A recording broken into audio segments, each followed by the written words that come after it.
The knife was at Elijah Archer's throat before his wagon had even finished rolling to a stop. He froze with the reins still looped through his fingers, salt dust settling around the wheels, and looked past the blade to the orc who held it. Not the one who would matter. This one was young, broad-shouldered, his tusks filed to points, and his hand was not quite steady, which told Elijah more than the knife did. "Salt merchant," the young orc said, like the words tasted bad. "Or thief. Same coin, different face." "Same wagon as last season," Elijah said carefully, not moving. "Same scales. You can check them yourselves before you cut my throat if that would ease your mind any." A voice cut across the camp before the boy could answer, low and sure, carrying the particular weight of someone who did not need to raise it to be obeyed. "Put it down, Dregoth." The young orc's blade dropped as if her voice alone had cut the tendons in his arm. Elijah turned his head slow, and that was the first time he saw her. Zarka Mudborn came through the gathered crowd of hide tents and drying racks like the lake parting for a stone thrown hard, and everyone stepped back to let her. She was tall enough to meet his eyes without tilting her head far, her shoulders wide and corded with muscle beneath a fitted vest of dark tanned leather, laced snug up the front and cut to move with her rather than against her. The sleeves cropped short to bare strong forearms marked with pale old scars. A wide leather belt cinched her waist above leggings built for a life spent walking marsh and mudflat, and her black hair was bound back in a single thick braid threaded through with a strand of copper wire that caught the low autumn sun. Her tusks were shorter than the boy's, filed smooth rather than sharpened to threat, and her eyes were a deep amber, and they were fixed on Elijah with an attention that made the hair on his arms rise. "You're new," she said. "I'm not," Elijah answered. "I've been coming here 3 seasons now. You've just never come to the scales yourself." That got him something close to a smile, though she hid most of it. "I watch the scales," she said. "I watch every trader who comes down that road with salt he swears is honest weight. Most of them lie in the first breath." She stepped closer, and up close he could see she was not merely tall but formidable, built like something the world had made to survive it, and yet there was a careful precision to the way she moved, nothing wasted. "You have not lied yet. That is why you are not dead." "I'd rather not start today," Elijah said, and something in his tone, dry and unafraid despite the boy's knife still hovering nearby, made her look at him a moment longer than strictly necessary. She waved Dregoth off with 2 fingers, and he slunk back into the crowd, chastened. "Show me your scales, salt merchant." He did. He had built them himself, back when he still smelled of the sea more than he smelled of salt, back when his hands had known net and hull before they'd known wagon and ledger. He set the counterweights on one side and the raw gray salt from the coastal flats on the other, and he let her watch every measure, because that was the only way trust was ever built with people who had good reason not to give it freely. The Mudborn clan lived along the marshy southern shore of Silver Lake, in a scatter of hide tents and mud brick storehouses that the local humans in Reed Hollow called, with the particular ugliness of old habit, the mudflat rats. There had been war once, real war, border war with burned villages on both sides, and a peace treaty, signed only 12 years past, that neither side entirely trusted. And Elijah had grown up hearing that orcs were monsters the way other boys heard that the sea was cruel. He had learned young that both of those things were only half true, and that the half that was left out mattered more than the half that got repeated. He had come to this trade route 2 years after the storm that took his father's boat and half his father with it, when Elijah had stood on the coastal flats watching the brine pans crust white under the sun, and thought, at last, of something he could carry inland that did not require him to trust the sea again. Salt did not drown a man. Salt did not care what his hands remembered. He built a wagon, learned a route, and found that the villages along it treated him the way villages treated most solitary men who kept their own counsel, with a kind of tolerant indifference, unless he was seen trading past the edge of what they considered decent company. Zarka Mudborn watched him weigh out 3 sacks of salt in exchange for tanned hides, smoked lake fish, and a coil of good rope, and when the trade was done she did not walk away the way the clan's elders usually did, satisfied and disinterested. She stood at the edge of his wagon a moment longer. "Most merchants shave the scale," she said. "A finger's weight here, a finger's weight there. They think we cannot tell. Can you?" "I have been cheated by every trader who ever came down that road before you," she said. "So yes, I can tell." Her amber eyes held his. "You did not shave it. I don't intend to start." "See that you don't," she said, and there was something almost like warning in it, though her mouth had gone soft at one corner in a way that undercut the threat entirely. "I will be watching your scales every season, salt merchant." "Elijah," he said. "Elijah Archer, since we'll be doing this every season." She considered that a moment, turning his name over as if weighing it too. "Zarka Mudbourne," she said finally, "since we'll be doing this every season."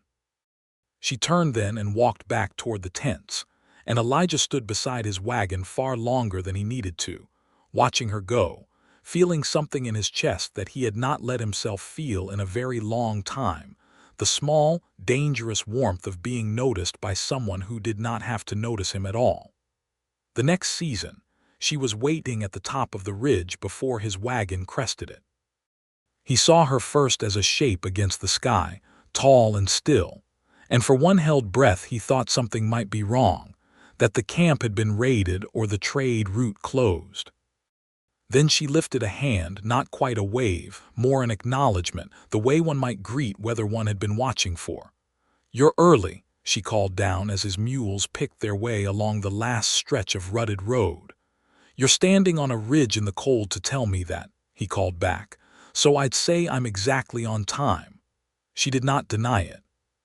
She fell into step beside the wagon instead, matching its slow pace easily, and told him without being asked that the tanning had gone poorly that season because of an early frost, that Dregoth had broken his arm falling from the drying racks showing off, that the fish had run thin in the shallows and thick in the deep water where the nets could not easily reach. He listened to all of it the way he had once listened to the sea before a storm, learning its moods, and by the time they reached the scales he understood more about Mudbourne clan than he had learned in 2 prior seasons combined. It became a rhythm neither of them named aloud. Each season, as his wagon came down the last stretch of road with its rutted wheel tracks worn deep from years of the same crossing, she was there before he arrived, sometimes at the ridge, sometimes at the shoreline path, once sitting on an overturned dugout canoe mending a net with quick, sure fingers that stilled the moment she heard the wagon wheels. She never said she had been waiting. She never had to. The other orcs of the clan noticed before either of them, admitted it to themselves, old women who cackled when she straightened her vest, before the wagon was even in sight, young warriors who teased Dregoth about being replaced as camp watch by the salt merchant, and Dregoth himself, arm long healed, who took to grinning at Elijah with something less like suspicion and more like resigned amusement. "She does not wait for anyone," Dregoth told him once, low, while Zarka argued cheerfully with an elder over the price of smoked eel 2 wagons down. "Chieftains have come to this camp, and she has not gone to the ridge to greet them. You she watches for like the lake watches for spring." Elijah did not know what to say to that, so he said nothing, and let the warmth of it sit in his chest the rest of that day. He learned, over those seasons, what it cost her to be who she was. Zarka Mudbourne was not merely a trader. She was the clan's chosen voice for dealings beyond their shore, trusted precisely because she could not be cheated and would not be cowed, and that trust had been earned the hard way, through years of humans trying exactly that. She had scars beneath her sleeves from a border skirmish she would not fully describe, and a way of standing with her weight balanced that told him she had learned, early and permanently, never to be caught off guard. And yet with him, season after season, that balance eased. She let her shoulders drop. She laughed, not often but genuinely, a low, rough sound that she seemed almost embarrassed by, as though she had not expected to still have it in her. Reed Hollow, the lakeside village where he stocked provisions and sold the last of his salt to the humans who lived along Silver Lake's northern docks, was not so generous with its opinions. He heard the word "Orklover" muttered behind his back more than once, saw the way certain shopkeepers weighed his coin twice as long as anyone else's, as if trade with the Mudbourne clan had left some residue on his hands that might rub off onto their tills. He bore it the way he bore most things, quietly, without argument, because arguing with a village's fear had never once changed a village's fear, in his experience, and because the coin from the Mudbourne clan's furs and smoked fish spent exactly the same as anyone else's, whether the shopkeepers liked where it came from or not. There was one merchant in Reed Hollow who liked it least of all. Doran Pike had run the only salt trade into the lake country for 11 years before Elijah's wagon first came down that road, and he had done it the way most merchants along the border did, heavy thumb on the scale when dealing with orcs, because who would an orc complain to, and what magistrate would hear it? Elijah's fair weight had cost Pike nearly a third of his trade within 2 years, and Pike was not a man who absorbed a loss quietly. "You'll ruin the market for the rest of us," Pike told him outside the Reed Hollow trading post one gray afternoon, arms crossed over his ample stomach, coddling those mudflat rats with full measure like their customers worth keeping honest for. "They are customers," Elijah said. "That's rather the whole of it." "They're orcs," Pike said, as if that settled something. 10 years since the last war and you trade with them like it never happened. My cousin lost a hand at Thornmere Crossing." "That wasn't the Mudbourne clan," Elijah said evenly. "That wasn't Zarka or Dregoth or any soul I've traded with. You want to be angry at the war, be angry at the war. Don't spend it on people who never raised a blade against your cousin." Pike's small eyes narrowed, and he said nothing further that day. But Elijah saw the resentment settle into him like sediment into still water, and he did not think much more of it, because he did not yet know how deep that particular water ran, or what Pike would eventually do with the grudge he was building. The turn between them, the one that shifted things from a fair trade into something neither of them could call simple friendship any longer, came in the wet dark of a storm that caught his wagon 2 miles short of the crossing. It had been an unremarkable autumn afternoon when the sky changed its mind all at once, the way skies along Silver Lake like to do, and by the time Elijah understood he would not outrun it, the road had already turned to a slick of mud that swallowed his wagon's off wheel to the axle. He worked at it alone for the better part of an hour, soaked through, cursing under his breath in a way his mother would have scolded him for, and it was Zarka who found him there, having walked out into the storm herself because, she said afterward gruffly, as if it embarrassed her, the wagon was late and she had gone to see why. She did not ask if he needed help. She simply set her shoulder against the wheel beside his and heaved, and between the two of them and the mule straining forward, the wagon came free with a wet, sucking groan, and Elijah stumbled back against her, caught himself with a hand flat on her arm, and found himself standing far closer to her than trade ever required. Rain ran down the sharp planes of her face, plastering loose strands of hair to her jaw, and she did not step back. Neither did he. "You'll catch your death out here," she said low, and there was something rough in her voice that had not been there discussing scale weights. "So will you. I don't catch things easily." Her amber eyes moved over his face with an attention that felt like a hand tracing skin. "You came down that road every season for years, salt merchant, fair as anyone I have ever traded with, and you never once asked why an orc woman walks out into a storm to check on a wagon." "I didn't want to spook you into stopping," Elijah admitted, and it startled a laugh out of her, sudden and warm despite the cold rain, and for a moment neither of them moved at all, close enough that he could feel the heat of her even through the storm, close enough that he thought, he was almost certain, she leaned toward him before some old caution pulled her back. "Get your wagon to the crossing before the road washes out entirely," she said instead, stepping back, though her hand lingered a moment on his arm before she let go. "I will see you at the scales tomorrow." "You always do," he said, and she smiled at that, actually smiled, wide enough to show the neat line of her tusks, before she turned and walked back into the rain toward camp, and Elijah stood there in the mud a long moment, feeling something in his chest that had nothing at all to do with the cold. It was perhaps 3 weeks after that storm that Doran Pike heard a name in a Reed Hollow tavern that changed everything.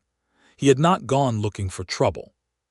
He had gone looking for ale and company to complain to about lost trade, and he found both in a table of hunters passing through toward the eastern hill country, men who worked for coin and asked few questions about where it came from.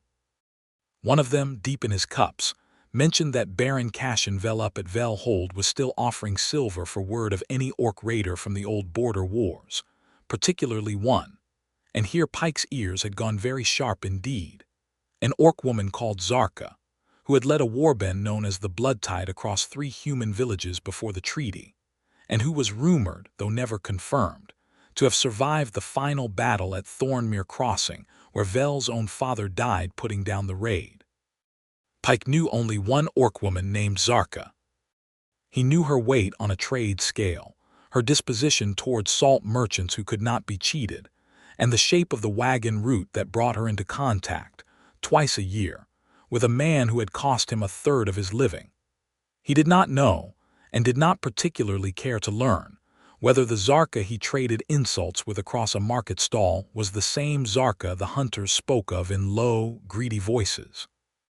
What he knew was that Baron Vel's silver was real, and that ruining Elijah Archer's fair trade along with it would settle 2 grudges with a single word in the right ear. He rode to Velhold the following morning. Baron Cashenvel was a man built entirely around a single wound that had never closed. 10 years passed. His younger brother Ro had died in the last great raid before the treaty, throat opened by an orc warlord's blade at Thornmere Crossing. And though the war ended not long after, and the orc responsible for that particular slaughter was said to have died in the same battle, Vel had never quite let himself believe it. Bodies had been hard to identify in that field of mud and blood, and grief, given 10 years to fester without proof, had curdled into something closer to obsession. He kept a standing reward posted in 3 border towns for any credible word of the raider called Zarka the Bloodtide, and when Doran Pike rode into his hall with a name and a trade route, and a description of an orc woman who ran the Mudbourne clan's dealings at Reed Hollow docks, Vel heard exactly what 10 years of grief had been waiting to hear. He did not ask enough questions. He did not send a quiet rider to confirm the woman's age, or her history, or whether a girl old enough now to be trading fairly with a salt merchant could possibly have been old enough, a decade past, to lead a warband across burning villages. Grief does not ask careful questions.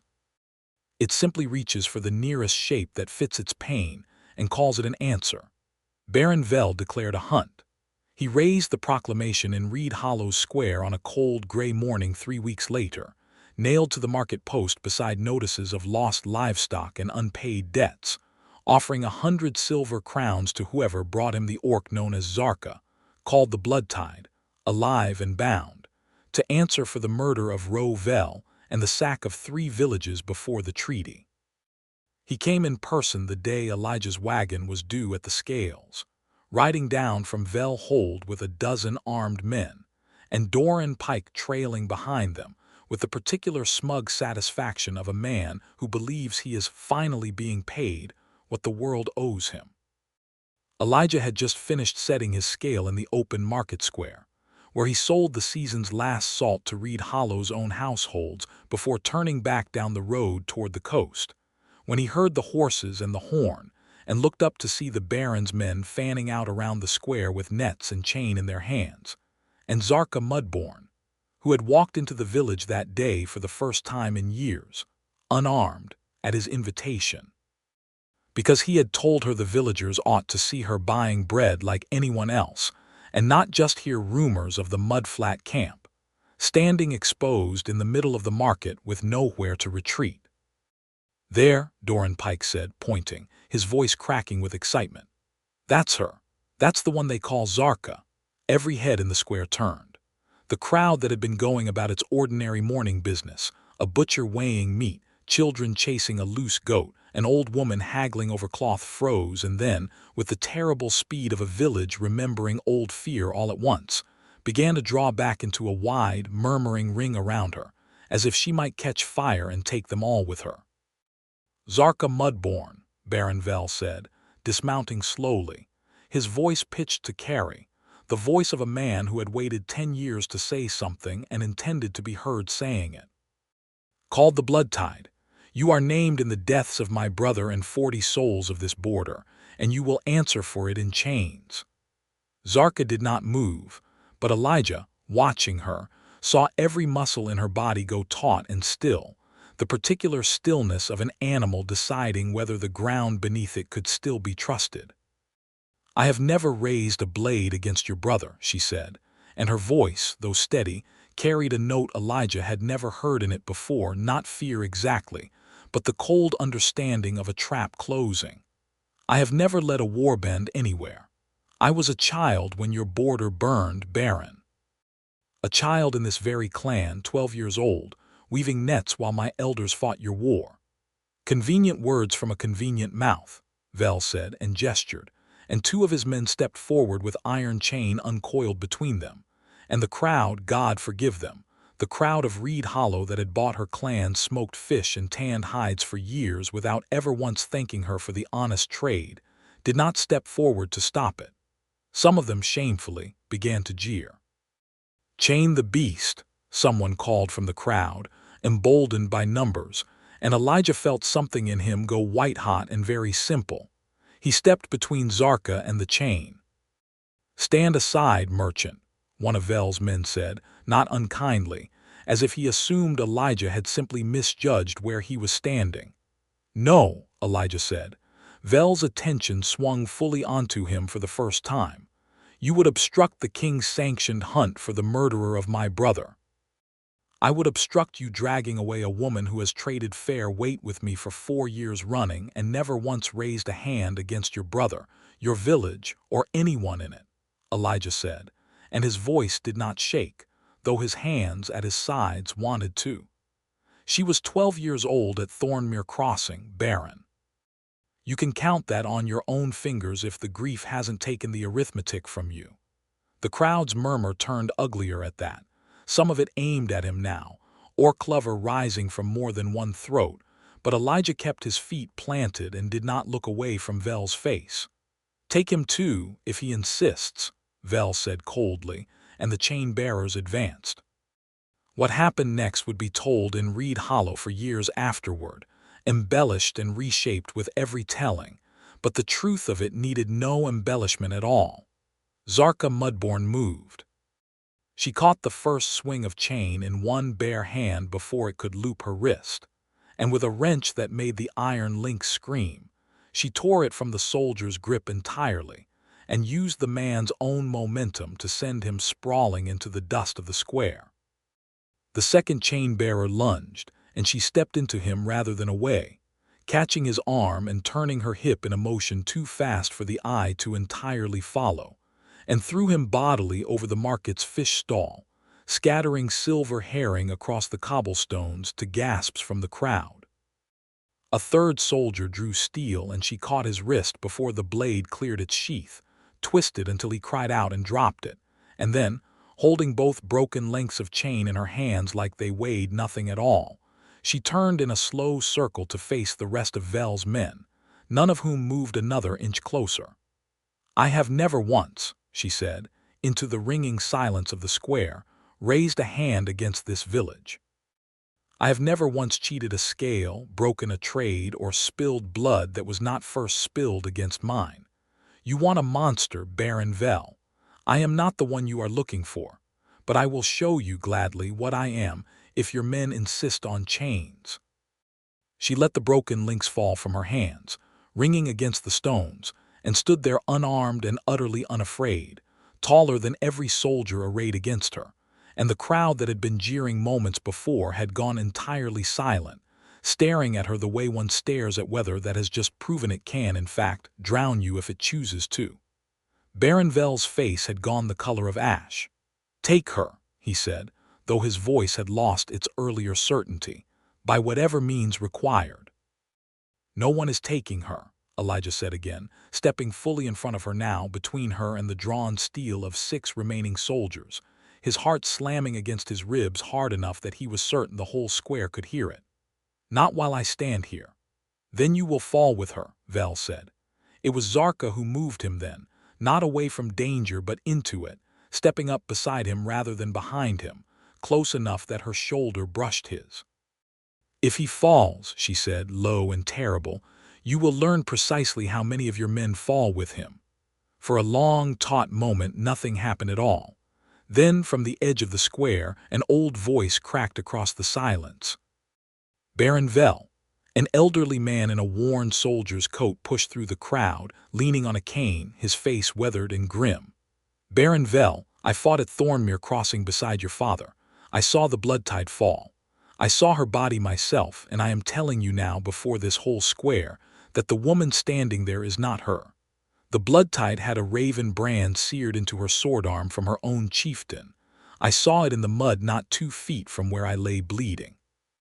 This woman's arms bear no such mark, and she is a full 10 years too young besides." The crowd's murmur shifted again, uncertain now, turning toward doubt rather than fear. Baron Vel stood very still, staring at Zarka's bare forearms, unmarked but for old ordinary scars, and something in his face crumpled for just a moment before hardening back into stubbornness. "Garrick," Vel said to the old soldier, "you cannot know that after 10 years. "I know it the way I know my own hand," old Garrick said, "because I put steel into that raven-branded arm myself before I fell, Baron, and I have carried the memory of it every day since. This is not her. Someone has sold you a lie for silver." Every eye in the square turned, as one, toward Doran Pike, who had gone very pale near the market post and was already inching backward through the crowd. Baron Vel's jaw worked. 10 years of grief did not release its grip so easily, even in the face of an old soldier's testimony, and pride, wounded now in front of half the village, did something ugly to a proud man's judgment. "Testimony is not proof," he said finally, too loudly, as if volume could restore what conviction had lost. "I will not release a hunt on an old man's memory alone. She will answer this properly, by the border treaty's own law, or my men take her by force this very hour." "What law?" Zarka said, and there was iron in it. "Trial by combat," Vel said.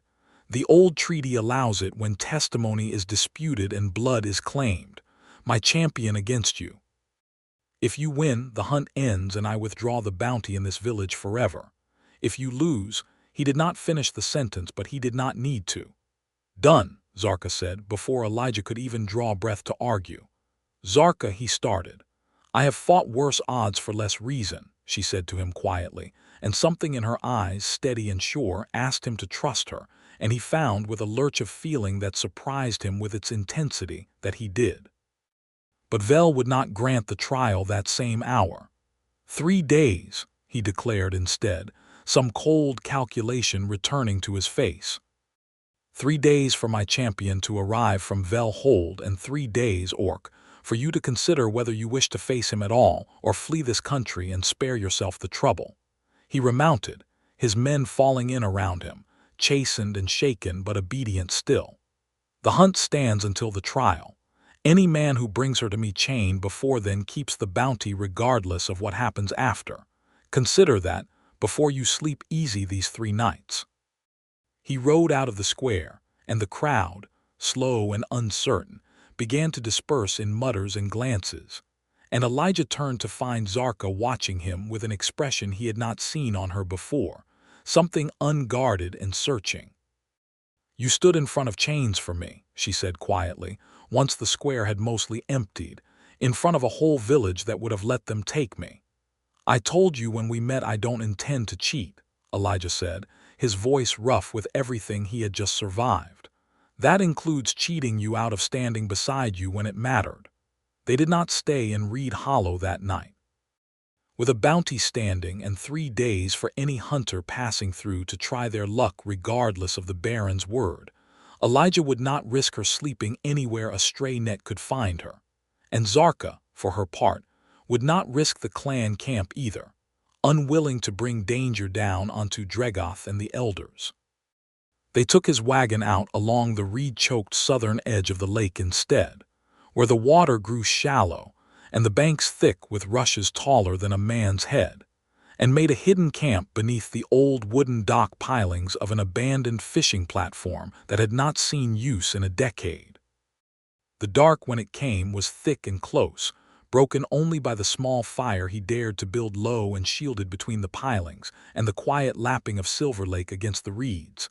"You should not have stood in front of that chain," Zarka said finally into the firelight, her voice low. "You are not built for it, Elijah.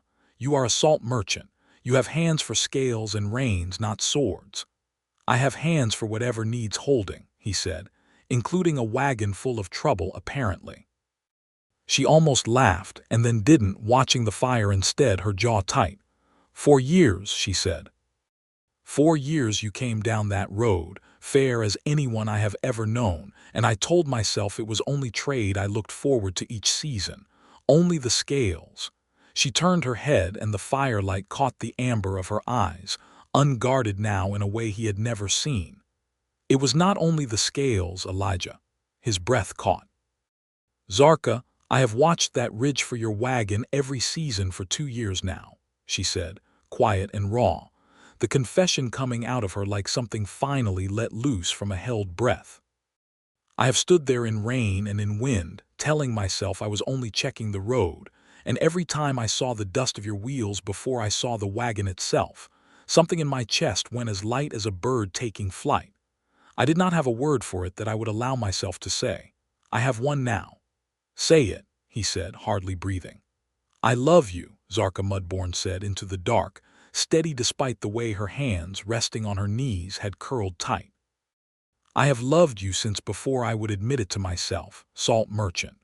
I stood in that square today and thought, if they take him from me, I will tear this whole village down to the water and salt the ground where it stood." Elijah did not remember crossing the space between them, only that his hand was against her jaw and hers had come up to cover it, and that he said, "I love you too, I have for longer than I've let myself say," before his mouth found hers. The kiss was not gentle, not at first. It carried too much of the day in it, the fear and the fury and the standing between her and drawn steel, and she kissed him back with a hunger that startled him, her hand fisting in the front of his shirt to pull him closer, a low sound against his mouth that undid something in him entirely. When they finally broke apart, both breathing hard, she pressed her forehead to his, tusks careful not to catch him, and laughed low and shaking. "For years," she said again, "and I waited for a wagon." "You have me now," he said, "wagon included." She kissed him again, slower this time, her hands moving to frame his face with a tenderness that felt like the answer to every careful, guarded thing she had ever shown him before. And beneath the old dock, hidden from bounty and blade alike, they let the fire burn low and gave themselves, finally, fully, to the thing they had both been too afraid to name for 2 long years. Her strength gentled entirely for him.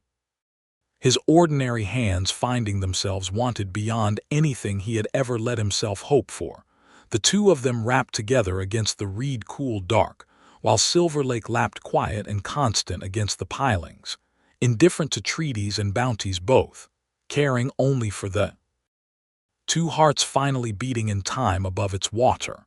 Morning came gray and cold, and with it, the memory that 3 days meant 3 days, and that somewhere north along the shore a bounty still stood. They did not have the luxury of lingering. Within an hour of waking, tangled together beneath a horse blanket with the fire long dead, they heard the distant bay of hounds carried on the wind, and Zarka was on her feet before Elijah had fully understood the sound, already reading the direction of it with the flat, focused calm of someone who had survived worse mornings than this. "Trackers," she said. "Bounty hunters, not Vel's men. They wouldn't wait for a trial if the coin's good enough regardless of his word."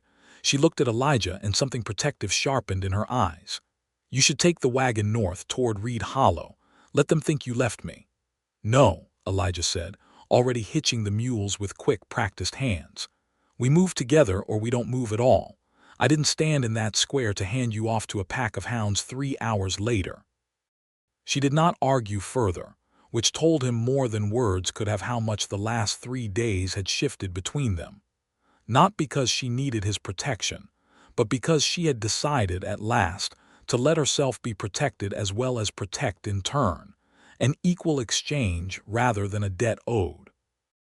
They ran the southern reed line for the better part of that day, the wagon abandoned at a hidden bend where Elijah unhitched the mules and sent them loose to graze. Easier to move on foot through the marsh than dragging wheels through mud that would only mire them again. Twice they heard hounds close enough to hear the individual bay of each dog, and twice Zarka led them through channels of standing water deep enough to break scent, moving with an ease through the marsh that told Elijah this had been her home in truth long before it had been her clan's camp, that she knew every hidden causeway and false shoreline the way he knew the way and balance of his own scales.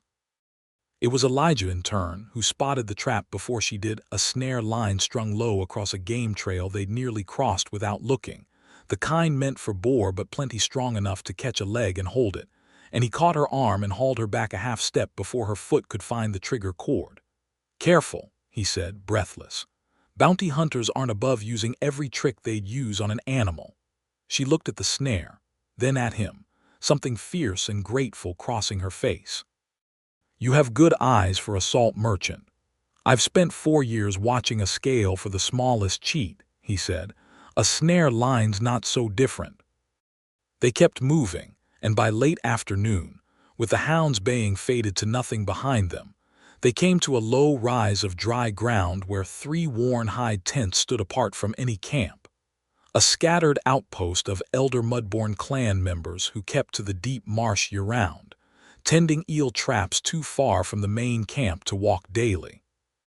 Among them, seated outside the largest tent mending a fishing spear, was a broad, gray-braided orc woman whose bearing left no doubt at all as to who she was even before Zarka spoke. "Mother," Zarka said, and the word carried a rare vulnerability that made Elijah understand, all at once, exactly how much this woman's opinion mattered. Chiefess Ragna Mudbourne rose slowly, set aside her spear, and studied Elijah with an unhurried, assessing look that felt like being weighed on a very different scale than the ones he was used to. "So," Ragna said, "this is the fairweight salt merchant who stood between my daughter and a chain." "Word travels fast," Elijah said. "Word travels on the wind along this shore," Ragna said, "faster than any wagon. I heard of the square before the sun had set on it." She looked to her daughter. "And I heard from 3 separate mouths that you told a human baron before half of Reed Hollow that you love him." Zarka did not flinch from it. "I did." Ragna was quiet a long moment, and then, to Elijah's surprise, she laughed, a short, rough bark of genuine amusement.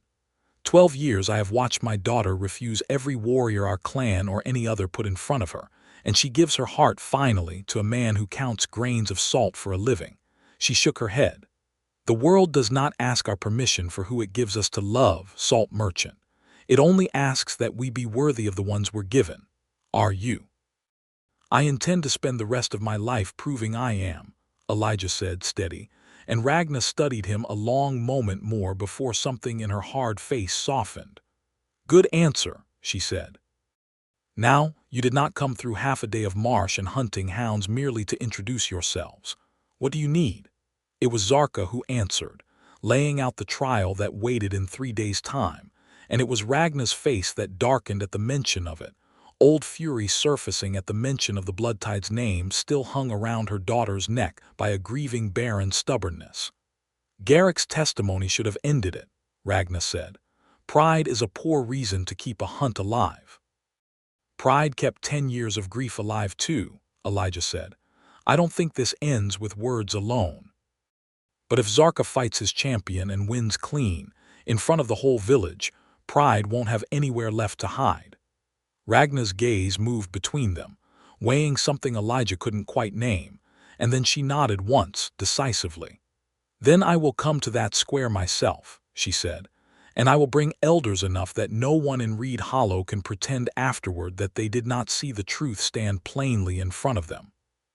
A hunt built on a lie should die in the open, where the whole world can watch it fall. They rested that night in the safety of the outpost camp, the hounds long since called off or lost to the marsh's confusing channels. And on the morning of the third day, Zarka Mudbourne walked back into Reed Hollow beside Elijah Archer's wagon, flanked by her mother, the chiefess, and 4 elders of the Mudbourne clan, with old Garrick, the veteran soldier, waiting for them at the village edge exactly as he'd promised, his testimony ready to be spoken again as loudly as needed. The market square was already crowded when they arrived, word of the trial having spread through Reed Hollow and beyond it in the way word always did along a lakeshore this small. And Baron Vell stood waiting at the square's center with a tall, broad knight in plate beside him, Sir Holt, his champion, a man who had fought in 3 border skirmishes and never once lost a formal duel. Doran Pike was nowhere in the crowd. Elijah noted that with grim satisfaction. Whatever shame had finally caught up with him, he'd had the sense not to show his face where it might catch a thrown stone along with it. "You came," Vell said when Zarka stepped into the square, "rather than flee." "I do not run from lies," Zarka said, "even lies wearing a baron's grief for a face." Vell's jaw tightened, but before he could speak, old Garrick stepped forward, cane thumping against the cobblestones, his voice pitched to carry across the whole gathered crowd exactly as it had 3 days before. "I will say it again, Baron, plain enough that no one here can claim they misheard it," Garrick said. "I fought beside your father at Thornmere Crossing. I put my own blade into the Bloodtide's branded arm before I fell. That woman standing there bears no such brand, and she was a child of 12 when your brother died, a fact any elder of the Mudbourne clan will swear to under whatever oath your treaty requires."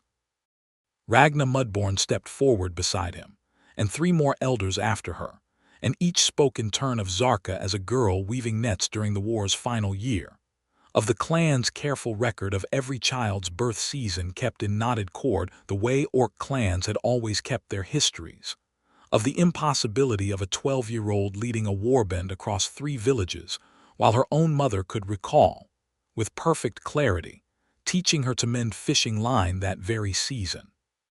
The crowd's murmur had turned entirely now, doubt curdling into something closer to shame, and more than one face in that gathered ring would not meet Baron Vell's eyes. But grief, given 10 years to root, does not release its grip merely because truth has been spoken plainly in a market square. Vell's face had gone rigid pale, his hand tight on his sword's pommel, and when he spoke again his voice cracked with something that was not quite reason any longer. "Words," he said, "elders vouching for their own. A soldier's failing memory. I have waited 10 years for an answer to my brother's death, and I will not be talked out of the one chance I have had to finally close that wound.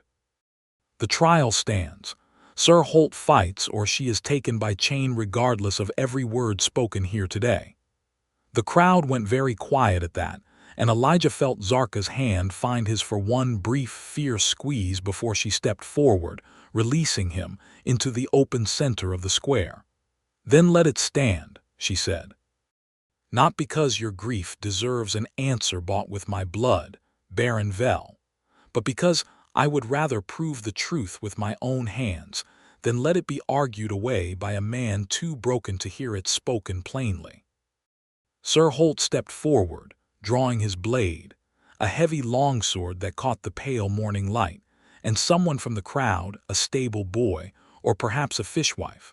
Elijah never learned who tossed a spear into the square's dust for Zarka to take up, an old gesture of fairness even in a rigged and unfair fight. She took it up without hesitation, testing its balance with 2 quick turns of her wrist, and faced the armored knight across the open cobblestones, while the whole village of Reed Hollow held its breath around them.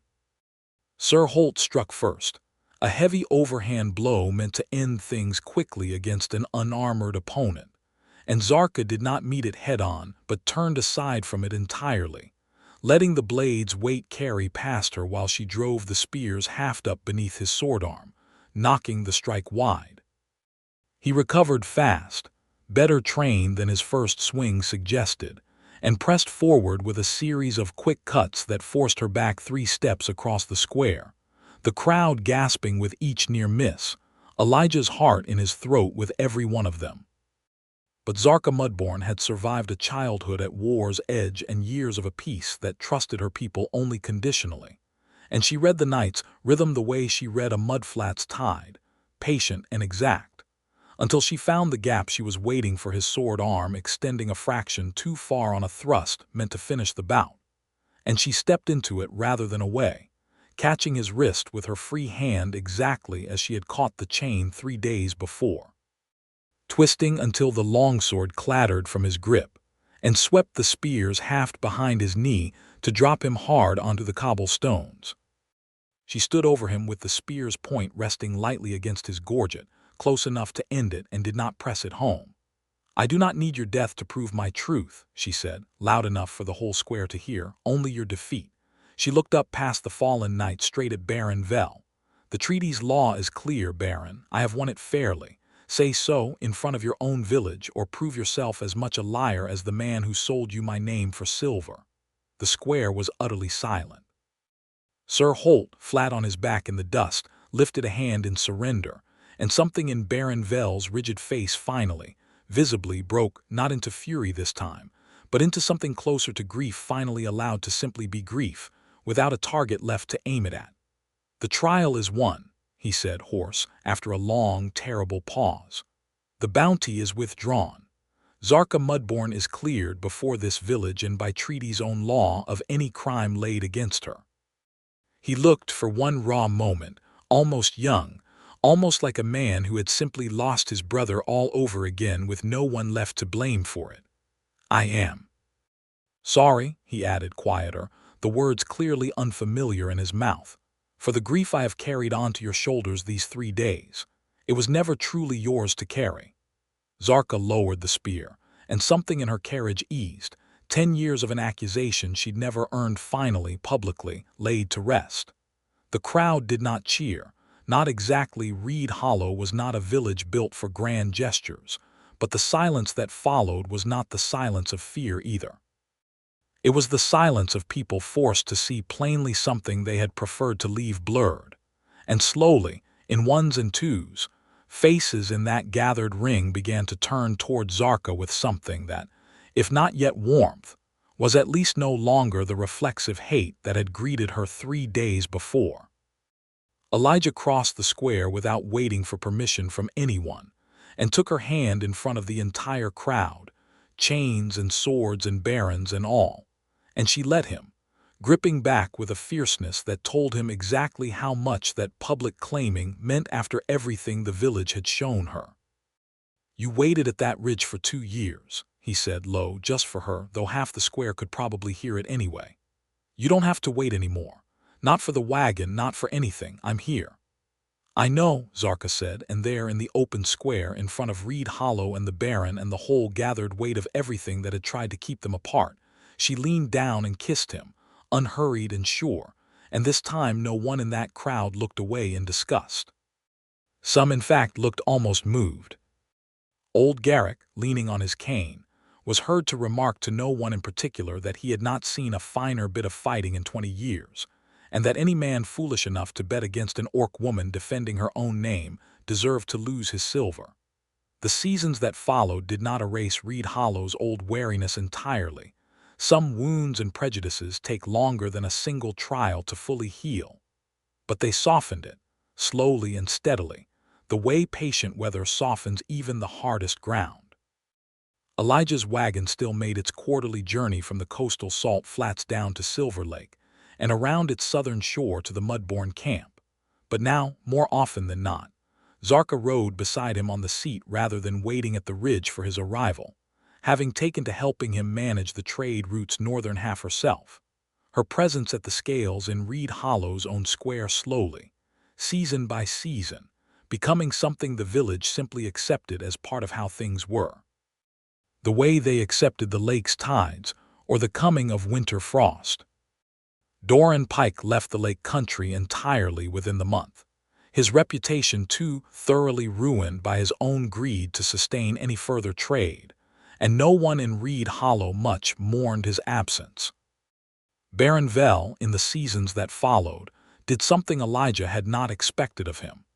He withdrew every standing bounty along the border quietly, without ceremony, and was heard once by a passing trader to have said that he had spent 10 years hunting a ghost and nearly destroyed something real in the doing of it, and that he intended, going forward, to leave the dead to their graves and let the living simply live. On a clear spring morning a year after the trial, with Silver Lake calm and bright beneath a cloudless sky, Zarka Mudbourne stood at the top of the familiar ridge above the crossing, not waiting this time but walking down to meet the wagon halfway, her braid loose in the wind, her leather vest catching the morning light exactly as it had the first day he'd seen her. And when Elijah drew the mules to a stop and climbed down to meet her, she did not simply take his hand as she once might have. She reached up and unclasped a small carved token from around her own neck, a flat river stone worked smooth and etched with the Mudbourne clan's mark, threaded on a leather cord, and placed it over his head instead, resting it against his chest, the old orc gesture of claiming a mate before one's whole clan, one her mother had taught her the proper words for only days before. "I am done waiting for your wagon, salt merchant," she said, amber eyes bright with something fierce and certain and entirely unguarded. "From this season onward I ride in it." "Good," Elijah Archer said, pulling her down into a kiss with the whole bright lake spread out behind them and the road ahead open and unafraid for the first time in either of their lives. "I was getting tired of watching that ridge and hoping." "You will never have to hope again," Zarka told him against his mouth, and meant it with everything she had. "Only love. That I can promise you every season for as long as we both live." And in the lake country, where wooden docks met quiet water and old prejudice slowly gave way to something better, that promise held, season after season, exactly as fairly traded and as faithfully kept as every scale Elijah Archer had ever weighed true.